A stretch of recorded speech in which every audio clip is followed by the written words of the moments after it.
ಅವರ ಜಾಮೀನು ಅರ್ಜಿಯನ್ನು ವಜಾ ಮಾಡಬೇಕು ಅಂತ ಹೇಳಿ ನಡೆದಿದ್ದಂತಹ ವಿಚಾರಣೆ, ಈ ಅರ್ಜಿಯ ವಿಚಾರಣೆ ಈಗ ಮೇ 14ಕ್ಕೆ ಮುಂದೂಡಿಕೆಯಾಗಿದೆ.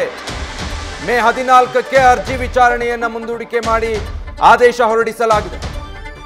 ಚಿತ್ರದುರ್ಗದ ರೇಣುಕಾಸ್ವಾಮಿ ಕೊಲೆ ಪ್ರಕರಣದಲ್ಲಿ ಏನು ದರ್ಶನ್ರಿಗೆ ಈಗ ಜಾಮೀನು ಸಿಕ್ಕಿದೆ, ಆ ಜಾಮೀನನ್ನ ವಜಾಗೊಳಿಸಬೇಕು ಅಂತೇಳಿ ಸುಪ್ರೀಂ ಕೋರ್ಟ್ಗೆ ಸಲ್ಲಿಸಿರುವಂತಹ ಅರ್ಜಿಯ ವಿಚಾರಣೆ ಇವತ್ತು ನಡೆದಿದ್ದು.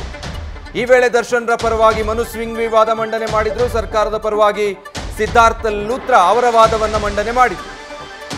ಸದ್ಯ ಮೇ 14ಕ್ಕೆ ಅರ್ಜಿಯ ವಿಚಾರಣೆ ಮುಂದೂಡಿಕೆಯಾಗಿದೆ ಅನ್ನೋ ಅಪ್ಡೇಟ್ ಈಗ ಲಭ್ಯ ಆಗ್ತಾ ಇದೆ. ಸದ್ಯ ಈಗ ದರ್ಶನ್ರಿಗೆ ಹೈಕೋರ್ಟ್ನಲ್ಲಿ ಜಾಮೀನಾಗಿದೆ, ಅವರು ಹೊರಗಿದ್ದಾರೆ. ಆದರೆ ಪೊಲೀಸರಿಗೆ, ಇನ್ವೆಸ್ಟಿಗೇಟಿಂಗ್ ಆಫೀಸರ್ಗೆ ತಮ್ಮದೇ ಆದಂತಹ ಕನ್ಸರ್ನ್ ಇದೆ. ಸಾಕ್ಷಿಗಳ ಮೇಲೆ ಪ್ರಭಾವ ಬೀರಬಹುದು, ಆರೋಪಿ ಬಹಳ ಪ್ರಭಾವಿ ಇದ್ದಾರೆ, ಈ ಕಾರಣಕ್ಕಾಗಿ ಜಾಮೀನನ್ನ ರದ್ದುಗೊಳಿಸಬೇಕು ಅಂತ ಹೇಳಿ ಸುಪ್ರೀಂ ಕೋರ್ಟ್ಗೆ ಸಲ್ಲಿಸಿದ್ದಂತಹ ಅರ್ಜಿ ಇದು.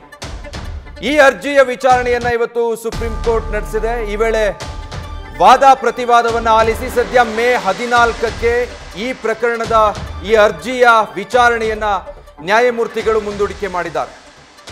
ಸದ್ಯ ದರ್ಶನ್ ಬೇಲ್ ಮೇಲೆ ಹೊರಗಿದ್ದಾರೆ. ಆದರೆ ಈ ಅರ್ಜಿ ಜಾಮೀನನ್ನು ವಜಾಗೊಳಿಸಬೇಕು ಅನ್ನೋದಕ್ಕೆ ಸಂಬಂಧಪಟ್ಟಿದ್ದಾಗಿತ್ತು. ಸದ್ಯ ಇದರ ವಿಚಾರಣೆ ಮೇ 14ಕ್ಕೆ ಮುಂದೂಡಿಕೆ ಆಗಿದೆ.